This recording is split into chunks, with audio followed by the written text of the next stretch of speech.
जय हिंद मेरे प्यारे बच्चों, क्या हाल चाल है आप सभी का। आप सभी को नमस्कार। तो आज के इस वीडियो में हम लोग पढ़ने वाले हैं मेटल्स एंड नॉन मेटल्स के विषय में कि धातुएं क्या चीज होती हैं और अधातुएं क्या चीज होते हैं, फिर उसके बाद से उपधातुएं क्या चीज होती है। सब एक एक करके पहले मेटल्स, फिर नॉन मेटल्स, फिर मेटलॉइड्स यानी उपधातु क्या चीज होते हैं, एक एक करके आइए इस वीडियो में समझते हैं। तो पहले हम आपको कुछ एग्जाम्पल पूछते हैं। ये बताओ कि आयरन देखे हो, लोहा, कापर देखे हो, तांबा, उसके बाद से एल्यूमिनियम देखे हो, सोना देखे हो, चांदी देखे हो, ये सब क्या है? ये सब धातुएं हैं। क्या है? ये धातु है। इनमें कुछ प्रॉपर्टी पाया गया है जिसके कारण से ही इसको धातु कहा गया है। अच्छा ये बताओ, कोयला देखे हो, लकड़ी देखे हो, मिट्टी देखे हो, ठीक है, प्लास्टिक देखे हो, ये सब क्या है? अधातु है, नॉन मेटल्स है। तो आखिर कुछ प्रॉपर्टी पाया गया होगा तभी तो नॉन मेटल को नॉन मेटल कहा गया है और मेटल को मेटल कहा गया है। तो हाँ, बिल्कुल प्रॉपर्टी पाया गया है। तो सबसे पहले इनके अंदर जो है फिजिकल प्रॉपर्टी देख करके एक मेटल को मेटल कहा गया और नॉन मेटल को नॉन मेटल में कैटेगराइज किया गया, बांटा गया है। तो आइए जानते हैं कि मेटल के अंदर क्या क्या फिजिकल प्रॉपर्टी होते हैं एंड नॉन मेटल के अंदर क्या क्या फिजिकल प्रॉपर्टी होते हैं। उसके बाद से थोड़ी चुकी बात है नॉन मेटल मेटलॉइड्स के विषय में, वो भी जानेंगे, ठीक है। तो आइए हम एक एक करके सारे प्रॉपर्टी धातुओं के जो है फिजिकल प्रॉपर्टी यहाँ पर लिख चुके हैं और नॉन मेटल के जो भी फिजिकल प्रॉपर्टी होते हैं इधर लिख चुके हैं। तो पहले हमारे मुख से सुन लीजिए, मुख दर्पण कर लीजिए। तो आइए शुरू करते हैं कि मेटल के अंदर जो है फिजिकल प्रॉपर्टी क्या चीज होता है। बाद में यहाँ ब्लैक बोर्ड पर देख लेंगे, ठीक है। तो चलिए समझते हैं। देखिए, जो मेटल्स होते हैं ना, उनको मेटल इसलिए कहा गया है क्योंकि वो अपने अंदर जो है एक तरह से मजबूती रखते हैं। क्या रखते हैं? मजबूती। तो जनरली जितने भी मेटल्स होते हैं वो स्ट्रांग होते हैं। क्या होते हैं? स्ट्रांग, मजबूत होते हैं। क्यों मजबूत होते हैं, क्यों स्ट्रांग होते हैं? क्योंकि उनकी डेंसिटी हाई होती है। उसमें जो परमाणु होते हैं एकदम चपका के, एकदम हचाक से, एकदम एक दूसरे को पकड़ करके, चिपक करके, बैठ करके एकदम स्ट्रांग हो गए होते हैं, जिसके कारण से पूरा मेटल एकदम सॉलिड स्टेट में आ जाता है। कौन सी स्टेट में आ जाता है? सॉलिड स्टेट में। इस कारण से वह स्ट्रांग होता है, मजबूत होता है, हाई डेंसिटी वाला होता है। अब तुम ही बताओ, जब कोई भी चीज हाई डेंसिटी वाला हो जाएगा तो उसका बॉइलिंग पॉइंट और मेल्टिंग पॉइंट भी और हाई हो जाएगा। मान लीजिए खूब ज्यादा घना है तो उसके परमाणुओं को अलग करने के लिए हाई टेम्परेचर देना पड़ेगा, तब जाकर ना परमाणुएं अलग होगी। तो इसी कारण से मेटल का जो बॉइलिंग पॉइंट होता है और मेल्टिंग पॉइंट होता है वो हाई होता है। क्या होता है? हाई होता है। जनरली ज्यादातर के मेटल्स के जितने भी मतलब बॉइलिंग पॉइंट और मेल्टिंग पॉइंट होते हैं वो हाई होते हैं। लेकिन इसने कुछ लतखोर होते हैं, तो कुछ लतखोर हैं। मेटल में भी कुछ लतखोर है जिसके कारण से उनको अपवाद कह दिया गया, एक्सेप्शंस कह दिया गया। क्यों अपवाद कर? देखिए, जो रूल्स फॉलो नहीं करता है उसको अपवाद कहते हैं। मान लीजिए कोई क्वालिटी बना दिया, कोई रूल बना दिया कि हाँ इसमें यही लोग बैठेंगे, लेकिन उसमें कुछ है हम बतिए नहीं मानेंगे, कहा, तो उनको अपवाद कहते हैं। जैसे कि क्या है, गैलियम है और सीजियम है, ये जो है अपवाद है। इनका बॉइलिंग पॉइंट और मेल्टिंग पॉइंट लो है। क्या है? लो है। ये पगला का ये गैलियम है और ये सीजियम है, ये पगला जो है 29 डिग्री सेल्सियस से अगर हाई थोड़ा सा और टेम्परेचर दे दी तो गलने लगेगा। और सीजियम को भी 28 डिग्री सेल्सियस से भी थोड़ा हाई टेम्परेचर दे दिए तो ये भी गलने लगेगा। इसलिए इसका मेल्टिंग पॉइंट और बॉइलिंग पॉइंट क्या होता है? कम होता है। ये इतना कम होता है कि हमारे शरीर का तापमान लगभग एक स्वस्थ मनुष्य के शरीर का तापमान कितना होता है? 37 डिग्री सेल्सियस। इसको हाथ में रखेंगे तो पिघल करके गलने लगेगा। मेल्टिंग पॉइंट इसका इतना कम हो जाता है क्योंकि ये इसका देख ही रहे हैं कि इसका मेल्टिंग पॉइंट 29 डिग्री सेल्सियस है गैलियम का और सीजियम का 28 डिग्री सेल्सियस। तो हाथ में रखेंगे तो हमारे शरीर का टेम्परेचर 37 डिग्री सेल्सियस होता है, तो हाथ पर रखेंगे तो पिघल जाएगा। इसलिए जो ये थोड़ा अपवाद कहे जाते हैं। इनको क्या कहा जाता है?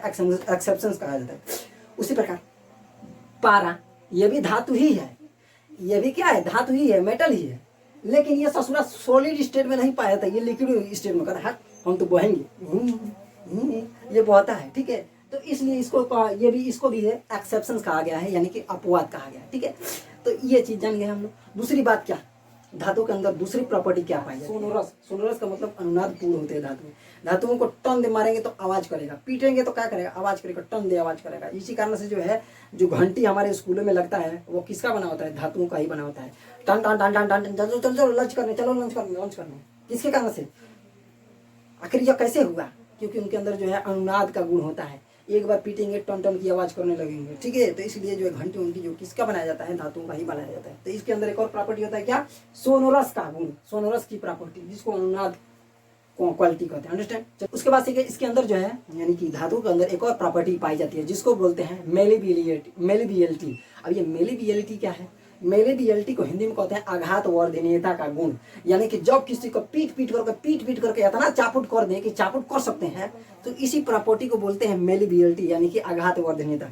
तो जनरली जितनी भी धातुएं होती हैं उनके अंदर आघात वर्धनीयता का बढ़िया गुण पाया जाता है, क्योंकि उनको पीट पीट करके चादर बना सकते हैं। इसी कारण से आप लोग देखते होंगे कि हमारे जो घर होता है कभी कभी उस पर जो है शेड जो टीन शेड डालते हैं, यानी जो मतलब कि चादर होता है वो धातु का ही होता है। टीन शेड देखे हो, अरे भाई कटरैन जिसको जानते हैं, हिंदी में कहते हैं कटरैन हमारे देहात में।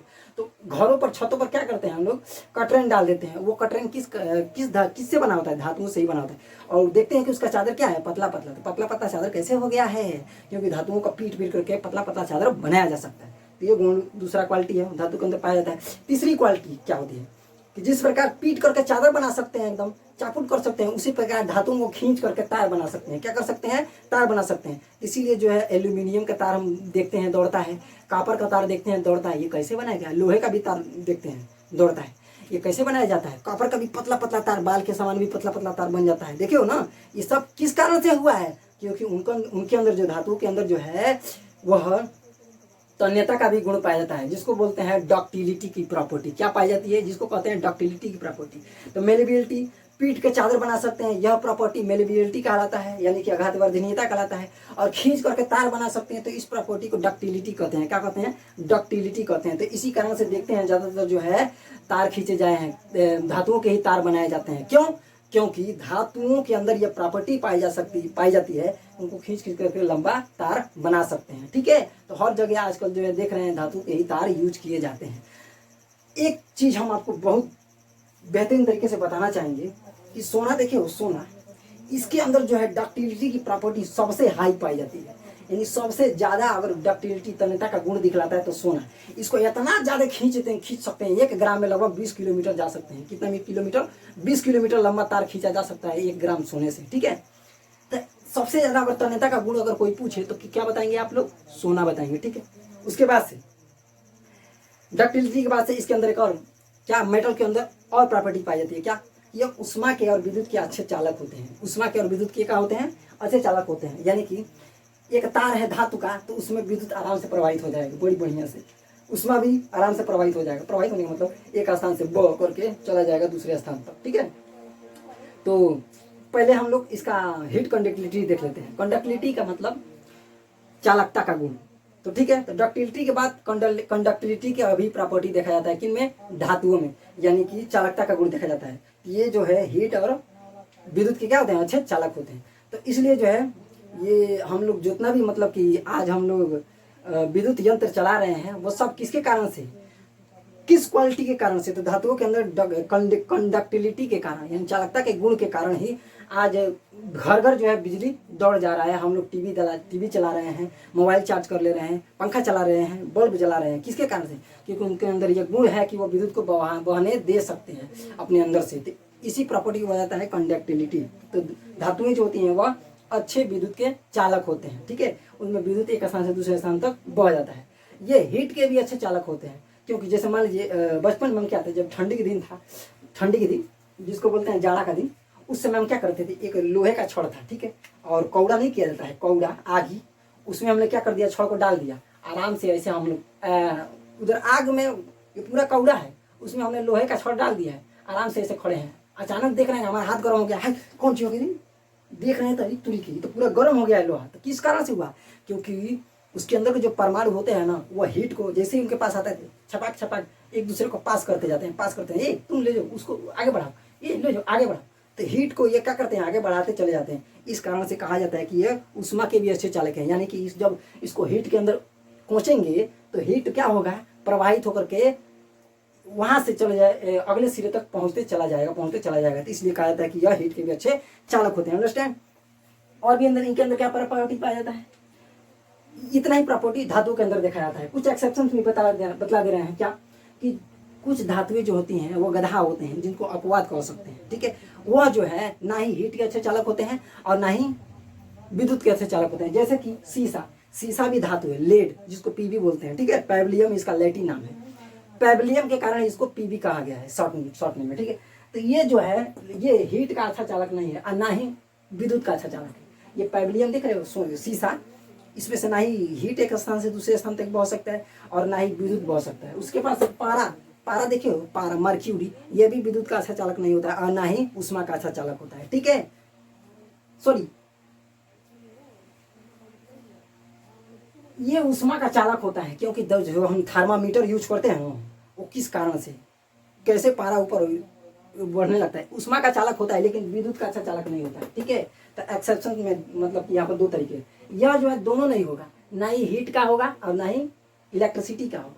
लेकिन यह जो है केवल इलेक्ट्रिसिटी का नहीं होगा, हीट का होगा, क्योंकि इसको गर्म करते हैं तो छपिया करके आगे बढ़ने लगता है, यानी कि ये पारा जो है उष्मा का चालक है। ठीक है, तो इस तरीके से ये सारी प्रॉपर्टी किस में देखी जाती हैं, धातुओं में देखी जाती हैं। अब चलिए बात कर लेते हैं अधातुओं में, यानी कि नॉन मेटल्स के अंदर कौन कौन सी प्रॉपर्टी पाई जाती है। तो देखिए, अधातुएं जो होती हैं यानी नॉन मेटल्स, ये जो है लिक्विड में भी पाई जा सकती हैं, सॉलिड में भी पाई जा सकती हैं, गैस अवस्था में भी पाई जा सकती हैं। ठीक है, लेकिन ये हाई जो कहा जाए एकदम मतलब कि स्ट्रांग नहीं होते हैं। सॉलिड स्टेट में जो इसके जो है, जैसे कि मान लीजिए ये सॉलिड, लिक्विड और गैस तीनों अवस्था में पाई जा सकती हैं। ठीक है, लेकिन इसके जो सॉलिड होते हैं थोड़ा भंगुर टाइप के होते हैं, जिसको बोला जाता है कि ब्राइटनेस होते, देखिए ब्रिटलेनेस होते हैं। ब्रिटलेनेस का मतलब भंगुर होते हैं।